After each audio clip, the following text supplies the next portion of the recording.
Hello, my name is Hasan Sorrells, and this is the Leadership Lessons from the Great Books podcast, Shorts. There's no co-host on these Shorts episodes. These are now around 6 to 8 minute long observations, ideas, thoughts, or rants about the literature, philosophy, psychology, and even the theology of leadership. Because listening to me talk about leadership for now around 6 to 8 minutes is still better than reading and trying to understand yet another business book. Even that business book that has been sitting in your Amazon queue that you just haven't been able to bring yourself to purchase for around the last 6 months. When a man or woman discovers their highest calling, they are emboldened to take on new projects, take on more responsibilities, and take on new accountability. However, determining a high calling, a calling that is in a job, a career, or a position, is not encouraged anymore, much beyond its potential leverage as a marketing ploy for those who would seek to push themselves and their quote-unquote personal brands on various social media platforms. In the recent past, the community, the family, or the church helped a young person, or an old person, age is irrelevant here, determine their place in the overall schema of society. One of the truly phenomenally arrogant postures granted to postmodern Americans by the wealth that industrialization has created is the blinkered idea that people in the past had the same struggle to gain identity that we do in the now. The fact is, in the past, they didn't. That is why the manufacturing of identity struggles among people in the past is the favorite pastime of the academic researcher in any of the fields ending with ism or studies. And the reason they didn't struggle in the past and that we struggle in the now is that the boundaries were clear and clearly defined between women and men, parents and children, the family and the state, and even the church and the state. It was when the boundaries began to be ill-defined and intemperately held that conflict and chaos broke out. This postmodern instinct to merge and break down boundaries, the desire to engage in openness and agreeableness at all costs, has led to the current confusion and chaos we are all in. And the lack of defined boundaries has challenged the presence of hierarchy, status, and values, which the mind and heart that are open and thus deceived can barely handle.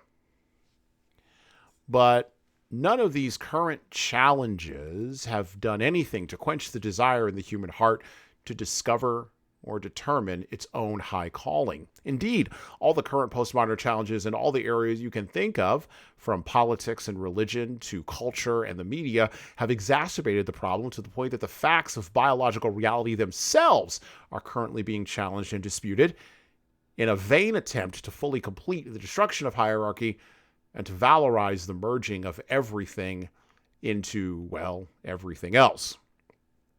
And I quote, "In the beginning, God created the heavens and the earth was without form and void, and darkness was upon the face of the deep.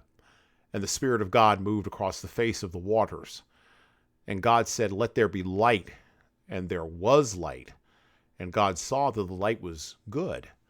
And God separated the light from the darkness." Genesis 1:1-4. See?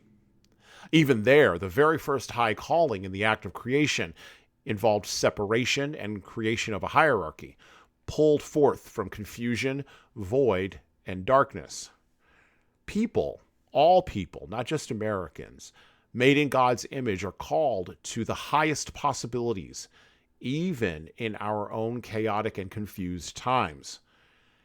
And they are called to the highest acts of separation and hierarchy creation. We are not called to noodle endlessly in the muck around our identities, or to struggle to merge, disappear, and meld more fully into the formless void. Leaders, find, discover, advocate for your highest calling, and shepherd your followers to find theirs.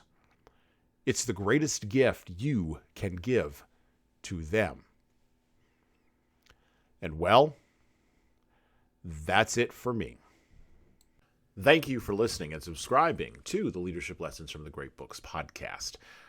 If you're listening to this on any of the major podcast players like iTunes, Google Podcasts, or Spotify, please go ahead and leave us a 5-star review and write a little bit in there. A couple of sentences is good enough. That actually helps us game those algorithms that I was just maybe addressing. And, of course, it helps us grow the show.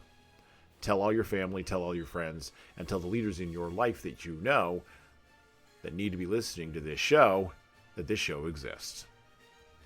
By the way, if you want to get started on the leadership path yourself, or you know some people who need to go on the leadership path, HSCT Publishing, the home company of Leadership Toolbox and Leadership Lessons from the Great Books podcast, can help you and your team do that.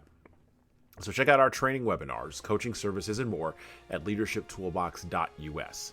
We are remote, we're live, we're in person, we're on video, and we've got leadership development solutions for your civic group, nonprofit staff, public sector staff, or even your private sector leaders.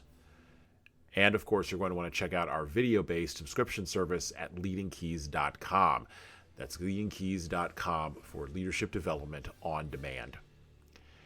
You don't like videos, you don't like training, but you really like the podcast? Well, I would also recommend reading a book. Matter of fact, I'd recommend reading my most recent book, 12 Rules for Leaders, The Foundation of Intentional Leadership. You can get that in paperback, hardcover, or as an ebook on Amazon, Barnes & Noble, Kobo, Ingram Spark, and any other place that you order books online. Finally, of course, we're on YouTube just like everybody else is. We'd love to have you help us grow the YouTube channel, so like and subscribe to the video version of this podcast on the HSCT Publishing channel on YouTube. Just search for HSCT Publishing, or you can search for Leadership Toolbox and hit the subscribe button. Subscribing helps us grow the show.